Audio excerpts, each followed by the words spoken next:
I Know What You Did Last Summer was a horror movie which came out in 1997, which spawned 2 sequels, including one which was direct-to-video. 15 years after that direct-to-video release, a TV show has been greenlit on Amazon Prime, which releases on the 15th of October. So I thought it was a fitting time to look at this trilogy and rank all of them from worst to best. Let me know what yours is, and let's get into it.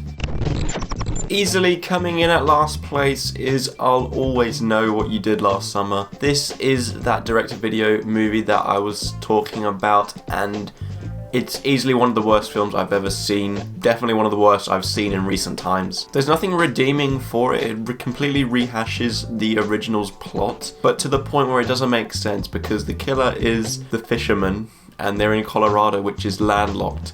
And the characters don't do anything which would cause this fisherman to come after them, so right off the bat it doesn't make any sense. It causes you to roll your eyes at pretty much every scene thanks to its awful dialogue, and not to mention extreme over-editing, which may be dangerous for some epileptic people. You have to keep in mind it is a direct-to-video, a sequel, so it was never going to be good, but you just get your usual stuff from those movies, you know, lackluster characters played abysmally by their respective actors. And as mentioned, the script doesn't help you care about these characters or doesn't develop them in any sort of way, so you're happy to see them killed off. This sequel feels like it has no ties at all into the original, just a rehash of it, but in doing so brings in things which go against any sort of logic, and not to mention it fails to deliver any real solid kills, so at the end of the day you have one of the worst slashers I have ever seen.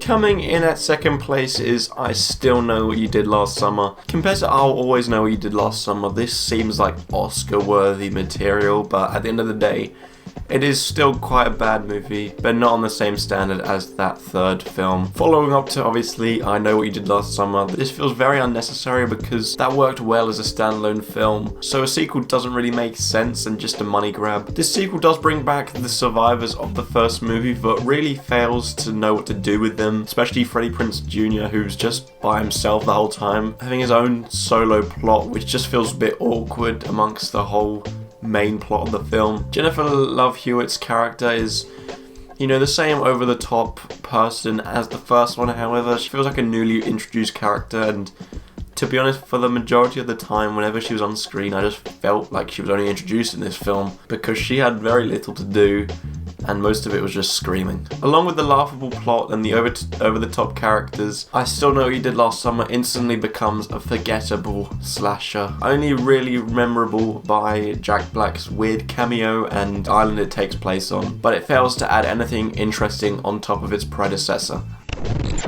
But easily, and I mean easily, coming in at first place is I Know What You Did Last Summer. Of course, the film to kick off everything, and I actually think this gets more hate than it deserves. There are some things with the plot which just don't make sense, and I can understand that, but overall I was intrigued in the mystery established and was constantly cautious and interested in seeing who the killer was. For once, characters are actually given depth, so you can actually sort of care for them a bit compared to other films. There are certainly moments where you shake your head at how dumb they are, and it actually adds to the fun most of the time, and therefore makes the movie quite charming. Overall, it is inconsistent in a lot of areas, so it was never going to be a top tier film, but for the most part I was intrigued in the mystery and had an enjoyable time watching it. As mentioned, that mystery is the solid core foundation for it, which made me constantly engaged in what played out. I can understand where people think it is not that good, but I think overall it gets a little bit more hate than it deserves.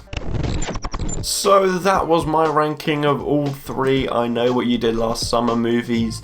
As mentioned, let me know what yours is down below in the comments. I'm intrigued to know. Obviously, every ranking is my personal preference because there isn't a right list, but in this case, surely this is the right list. I can't imagine anyone thinking anything different. If you do, let me know. I'm intrigued to see why you think that, but please like and subscribe. It would really mean a lot. Thank you for 200 subscribers. Hopefully no one's unsubscribed, so it's still at that point. But yeah, thank you so much. Really do appreciate it. I hope to see you in my next video.